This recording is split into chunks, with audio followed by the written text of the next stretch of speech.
Alrighty, so I wanted to conversate a little bit about our thoughts on the shrinkage of lumber and what may or may not be the causing factor of the main shrinkage. So there's a couple factors. When they cut this lumber and then they dip it for the pressure treated, and then they do the kiln dry and they stack it, obviously the outside boards in the bundles that they stack are going to dry faster than the inside of the bundle, right? So then when you get them on site, they're going to be different degrees of moisture within the board. And that would account for some of the material thickness difference. My personal belief is that that's actually relatively minimal. And the reason I say that is because if you think about manufacturing processes, when they cut the boards, they're running the lumber through the mills. They're getting multiple boards out of the same log, right? They're not switching out logs to get the outside board and then switching into another log to get the outside board and vice versa. They're mass running logs through their mill, and that means that you're getting boards in your same bundle from different parts of the tree. Different parts of the tree are growing at different rates. And that means that the cellulose fibers inside the lumber that you're using are different thicknesses depending on the growth ring that it's in. Looser cellulose fiber means it's going to shrink more when it dries. And new growth has tighter rings, tighter cellulose, which means it's going to shrink less when it dries. So to me, it doesn't really matter if you grade your lumber. Because again, for this whole deck, this lumber didn't all come from the same tree. It came from different parts of multiple trees, right? In the bundles.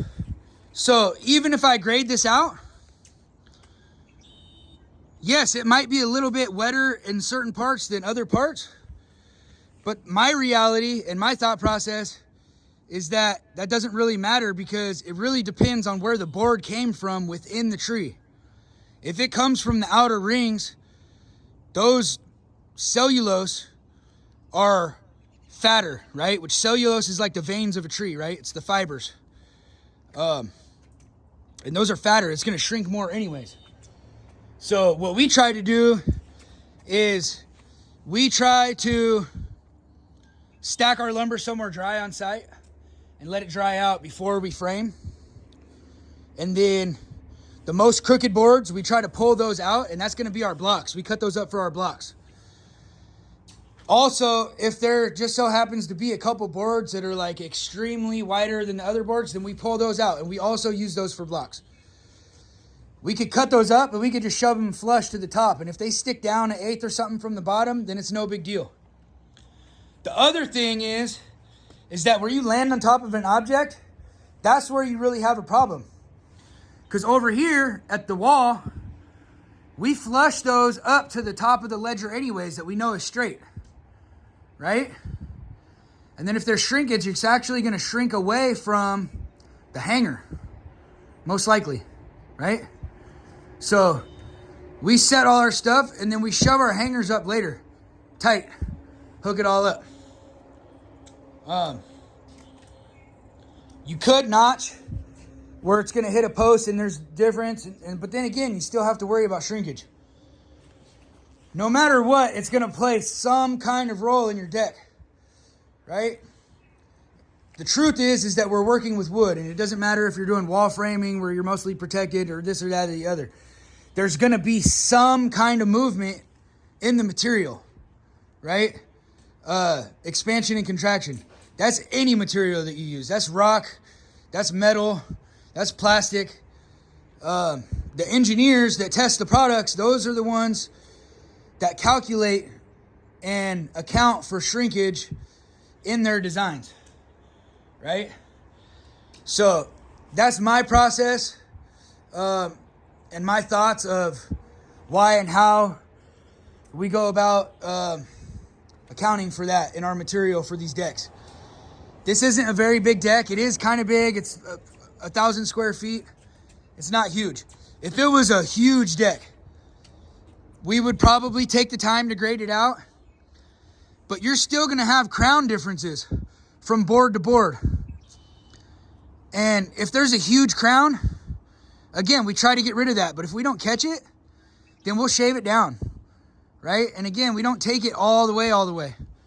And yeah, over time, things might sag this or that or whatever, but if there's a huge crown and it sags here, then the board next to it's also gonna sag. So that's why I don't really worry about shaving the crown out.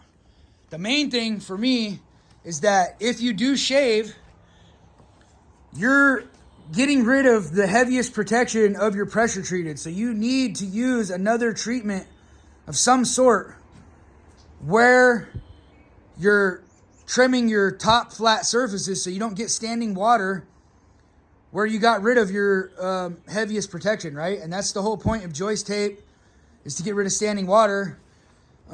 If we were doing a more basic deck and we did this, then I would get the little poof can that I showed you guys in another video, and it comes in green treated or brown treated depending on the type of lumber you're using, and that's what I would use for the cheap alternative, right?